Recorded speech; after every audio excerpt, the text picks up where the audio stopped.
ബാക്കി വരുന്ന ദോശമാവ് വെച്ചിട്ട് പനിയാരം എങ്ങനെയാണ് ഉണ്ടാക്കുന്നത് നോക്കാം. ആദ്യം ഒരു ചെറിയ കടായി ചൂടാക്കാൻ വെക്കുക. അത് ചൂടായിട്ടുണ്ട്. അതിലേക്ക് സൺഫ്ലവർ ഓയിൽ ഒഴിക്കാം.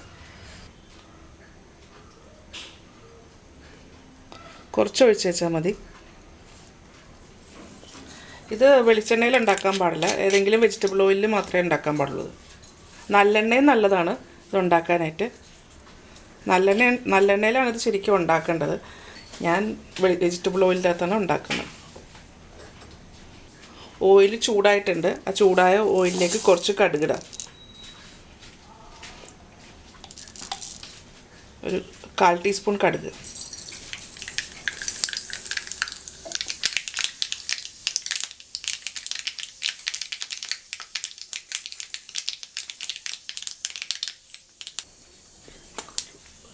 കടുക് പൊട്ടിക്കഴിയുമ്പോൾ ഉഴുന്നുപരിപ്പാണ് ചേർക്കേണ്ടത്.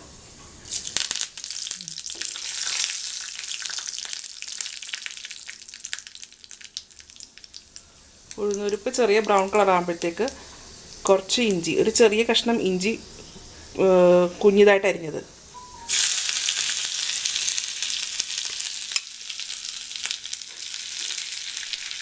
ഒരു 4 ചെറിയ ഉള്ളി കുഞ്ഞിതായിട്ട് അരിഞ്ഞത്,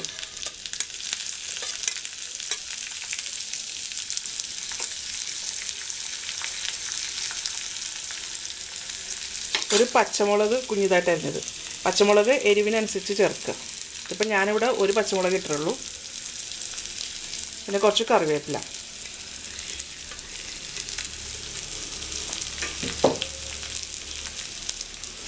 ഇതൊന്ന് ചെറുതായിട്ട് വഴറ്റി കൊടുക്കുക.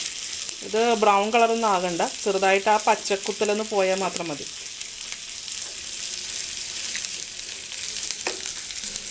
അപ്പോൾ ആ ഉള്ളിയൊക്കെ ഒരു വൈറ്റ് കളറായിട്ടുണ്ട്. ഞാനിവിടെ ചെറിയ ഉള്ളിയാണ് എടുത്തിരിക്കുന്നത്. ഉള്ളി ഒരു ചെറുതായിട്ട് വൈറ്റ് കളറായിട്ടുണ്ട്. ഇനി ഇത് നമുക്ക് ദോശമാവിലേക്ക് ചേർക്കാം. ഈ വറുത്ത് വെച്ചിരിക്കുന്നത് നമുക്ക് ഈ ദോശമാവിലേക്ക് ചേർക്കാം.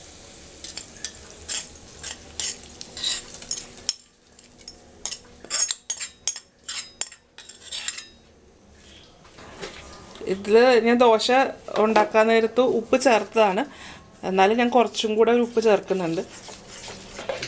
എന്നിട്ട് നന്നായിട്ട് ഇളക്കി കൊടുക്കുക. ഇനി പനിയാരം ഉണ്ടാക്കാൻ വേണ്ടിയിട്ട് ഒരു ഉണ്ണിയപ്പച്ചട്ടി ചൂടാക്കാൻ വെക്കുക. ഇതിലേക്ക് കുറച്ച് വെജിറ്റബിൾ ഓയിൽ ഒഴിക്കാം. നിറച്ചൊന്നും ഒഴിക്കേണ്ട, കുറച്ച് ഒഴിച്ച് വെച്ചാൽ മതി.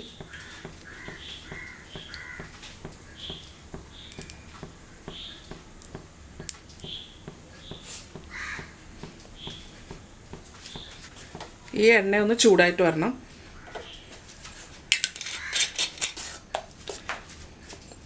ഈ പനിയാരം ഉണ്ടാക്കുമ്പോഴത്തേക്കും ഈ ദോശമാവിന് നല്ല പുളി ഉണ്ടായിരിക്കണം. എന്നാൽ മാത്രമേ ഇത് നന്നായിട്ട് പൊങ്ങി വരത്തുള്ളൂ, കൂടാതെ നല്ല ക്രിസ്പി ആയിട്ടും വരത്തുള്ളൂ.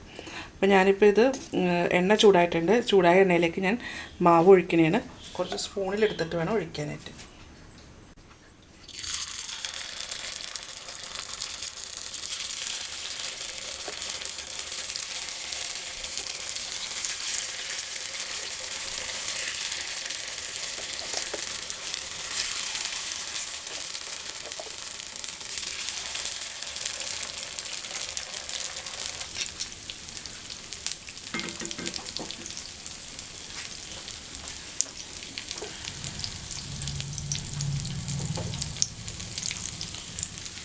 ഇതൊന്ന് അടച്ചു കൊടുക്കാം.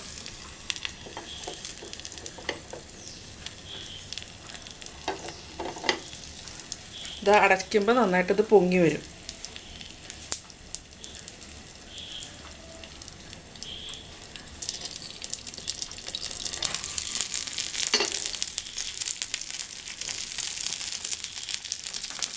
ഇതൊന്ന് മറിച്ചിടാം.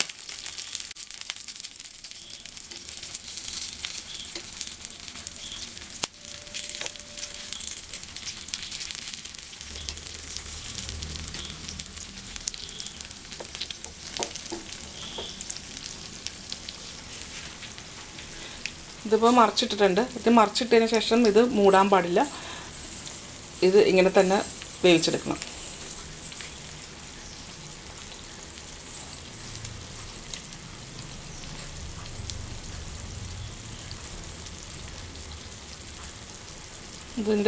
ഇത് നല്ല സോഫ്റ്റ് ആയിരിക്കും. ഇത് പുറം നല്ല ക്രിസ്പി ആയിട്ട് ഉള്ളിൽ നല്ല സോഫ്റ്റ് ആയിട്ടായിരിക്കും ഇത് വരുന്നത്.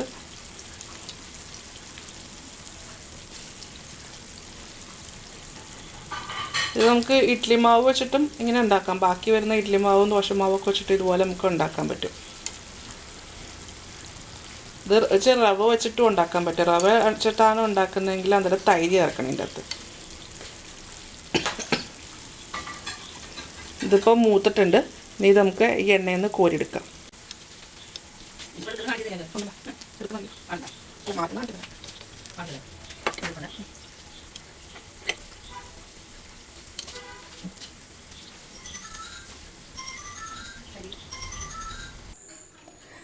പണിയാരം റെഡി ആയിട്ടുണ്ട്.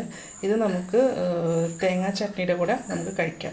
നല്ല ചൂടോടെ കൂടെ വേണം ഇത് കഴിക്കാനായിട്ട്. ചൂടോടെ കഴിക്കുമ്പോഴാണ് ഇതിൻ്റെ ടേസ്റ്റ്.